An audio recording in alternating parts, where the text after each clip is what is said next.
അസ്സലാമലൈക്കും വറഹ്മത്തുള്ളാഹി. പ്രിയമുള്ള സഹോദരന്മാരെ, ജമാഅത്തെ ഇസ്ലാമിൻ്റെ നേതാവ് അബുലാല മൗദൂദി, അദ്ദേഹത്തെ കുറിച്ചിട്ട് 2019 ഫെബ്രുവരി 27 ഇറങ്ങിയ പ്രബോധനം.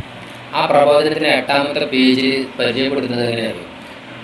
പ്രാർത്ഥനയെക്കുറിച്ച് പ്രമുഖ മുഫസ്സിറും മുജ്തഹിദുമായ ഇമാം അബുലാല മൗദൂദി എഴുതുന്നു.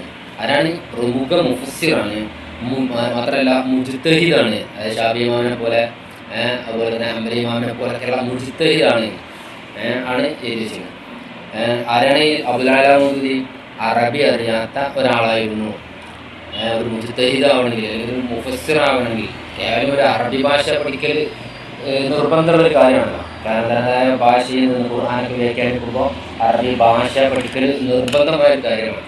അപ്പോൾ അതിൽ പരിജ്ഞാനം ഉണ്ടായിരുന്നില്ല എന്ന് ഉമർ മൗലവി എഴുതിച്ചിട്ടുണ്ട്. അതിലൊരു നന്ദി വാക്ക് ഗൾഫിൽ സൗദിയിൽ ഒരു സമയത്ത് അബുലാല മൗദൂദിനെ കണ്ടുമുട്ടുകയും അവിടെ വെച്ച് ഷേഖിൻ്റെ ക്ഷണം സ്വീകരിച്ച് പോവുകയും അതിൽ അവസാനം ഒരു നന്ദി വാക്ക് ഷേഖിനോട് പറയാൻ കഴിയാനായിട്ട് ഉറുദുവിൽ പറയുകയും ഒപ്പമുള്ള ആൾ അറബിയിൽ തർജ്ജമ ചെയ്ത് കൊടുക്കുകയും ചെയ്തിട്ടുണ്ടെന്ന് ഉമർ മൗലവി എഴുതി വെച്ചിട്ടുണ്ട്. അതുപോലെ തന്നെ യൂസുഫുൽ ഖർദാവി ഈ 2003 മാർച്ച് 22 പ്രബോധനം. ഈ പ്രബോധനത്തിൽ അതിൻ്റെ 26ാമത്തെ പേജിൽ യൂസുഫുൽ ഖർദാവി പറയുകയാണ്: ഖത്തർ സന്ദർശന വേളയിൽ പലതവണ മൗദൂദിയുമായി കൂടിക്കാഴ്ച നടത്താൻ എനിക്ക് അവസരം ലഭിച്ചു. മർഹൂം ഖലീലുൽ ഹാമിദി കൂടെ ഉണ്ടായിരുന്നു. അത് തർജ്ജമ ചെയ്ത് കൊടുക്കാനാണ് അറബിയിൽ. എൻ്റെ ചോദ്യങ്ങൾക്ക് ആദ്യം അറബിയിലായിരുന്നു മറുപടി പറഞ്ഞത്. അബുലാല മൗദൂദി ആദ്യ ചോദ്യങ്ങൾക്ക് ആദ്യം എന്താ പറയാ? അസ്സലാമു അലൈക്കും, വലൈക്കും അസ്സലാം, കൈഫൽ ഹാൽ, സൈൻ, തമാം, ഇതൊക്കെ അറബിയിലായിരുന്നു ആദ്യമായി. പിന്നീട് ഉറുദുവിലാണ് എനിക്ക് എളുപ്പം സംസാരിക്കാനാവുക എന്ന് പറഞ്ഞ് ഉറുദുവിലേക്ക് മാറി. ഖലീൽ ഹാമിദി അറബിയിലേക്ക് വിവർത്തനം ചെയ്തുകൊണ്ടിരുന്നു. ഇത് യൂസുഫുൽ ഖർദാവി. അപ്പോൾ അദ്ദേഹത്തിന് അറബിയിൽ സംസാരിക്കാൻ കഴിയില്ല. അറബിയിൽ പിന്നെ ഗ്രന്ഥം രചിച്ചിട്ടില്ല എന്ന് ജമാഅത്തെ ഇസ്ലാമിക്കാരനെ എഴുതിയിട്ടുണ്ട്. 300ഓളം എത്രയോ പുസ്തകങ്ങൾ, 100 പുസ്തകങ്ങൾ ഉറുദുവിൽ എഴുതിയ ആളാണ് അബുലാല മൗദൂദി. ഒരു 20 പേജുള്ള പുസ്തകം അറബിയിൽ അദ്ദേഹം എഴുതിയിട്ടില്ല എന്നുള്ളതാണ്. അതുപോലെ തന്നെ ഇത് മൗദൂദി സ്മൃതി രേഖകൾ. ഈ പുസ്തകത്തിൽ അബുൽ ഹസൻ അലി നദ്വി അദ്ദേഹം ഇതിൽ പറയുന്നു 139ാമത്തെ പേജിൽ. ഇതുപോലെ തന്നെ അദ്ദേഹത്തിൻ്റെ പുസ്തകങ്ങൾ ഉറുദുവിൽ പർദ എന്ന് പറഞ്ഞ പുസ്തകം, അത് ജമാഅത്തെ ഇസ്ലാമി പരിഭാഷപ്പെടുത്താത്ത പുസ്തകമാണ്. ആ പുസ്തകം അറബിയിലാക്കാൻ വേണ്ടിയിട്ട് ആർക്ക് കത്തെഴുതി? അബുൽ ഹസൻ അലി നദ്വിക്ക് കത്തെഴുതിയത് ഇതിൽ അദ്ദേഹം പറയുകയാണ്. വിശദമായ കത്തിൽ മൗലാനയുടെ അതിപ്രശസ്തമായ പർദയുടെ അറബി ഭാഷാന്തരത്തിന് ഏർപ്പാടുണ്ടാക്കുന്നതിൽ ആഗ്രഹം പ്രകടിപ്പിച്ചുകൊണ്ട് എഴുതി. ഇത് അറബിയിൽ പരിഭാഷപ്പെടുത്തി അറബ് നാടുകളിൽ വിശിഷ്യ ഈജിപ്തിൽ പ്രചരിപ്പിക്കണമെന്ന് എനിക്ക് അതിയായ ആഗ്രഹമുണ്ട്.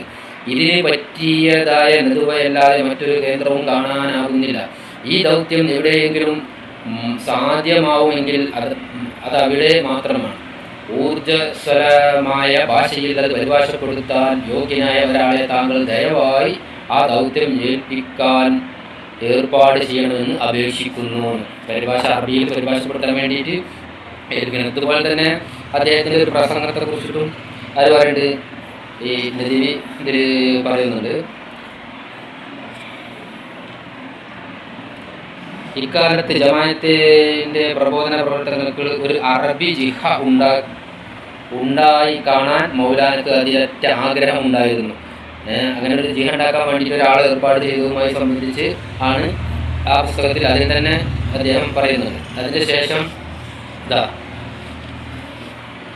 കുറേ ദിവസം നീണ്ടുനിന്ന സമ്മേളനത്തിൽ മൗലാനയുടെ ആഗ്രഹത്തിനും സ്നേഹപൂർണമായ നിർബന്ധത്തിനും വഴങ്ങി 2 തവണ അദ്ദേഹത്തിൻ്റെ പ്രസംഗം അറബിയിലേക്ക് ഭാഷാന്തരം ചെയ്യാൻ എനിക്കും അവസരം ഉണ്ടായിട്ടുണ്ട്.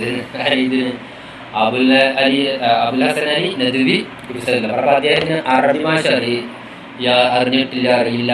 അദ്ദേഹം പുസ്തകങ്ങളൊക്കെ രചിച്ചതിൻ്റെ പരിഭാഷകൾ നോക്കിയിട്ട് ഇംഗ്ലീഷിൻ്റെ വിവർത്തനങ്ങളും മറ്റൊക്കെ നോക്കിയിട്ടാണ് എന്നുള്ളത് വളരെ വ്യക്തമായി മനസ്സിലാക്കാൻ കഴിയും. അങ്ങനത്തെ ആളാണ് വലിയ മുജ്തഹിദും മുഫസ്സിറുമാണ് എന്ന് ജമാഅത്തെ ഇസ്ലാമി കൊണ്ടു നടക്കുന്ന അവരുടെ ആ പ്രസ്ഥാനത്തിൻ്റെ നേതാവിൻ്റെ അവസ്ഥയാണ് ഞാൻ പറഞ്ഞത്. അതുകൊണ്ട് സത്യം മനസ്സിലാക്കുക. അദ്ദേഹം ഉണ്ടാക്കിയ ഒരു പ്രസ്ഥാനമാണ് ജമാഅത്തെ ഇസ്ലാമി. അറബി അറിയാത്ത ഒരു പത്രപ്രവർത്തകനായിരുന്ന ഒരു ആൾ, അദ്ദേഹം ഉണ്ടാക്കിയ ഒരു പ്രസ്ഥാനമാണ് ജമാഅത്തെ ഇസ്ലാമി എന്ന് എല്ലാവരും മനസ്സിലാക്കുക.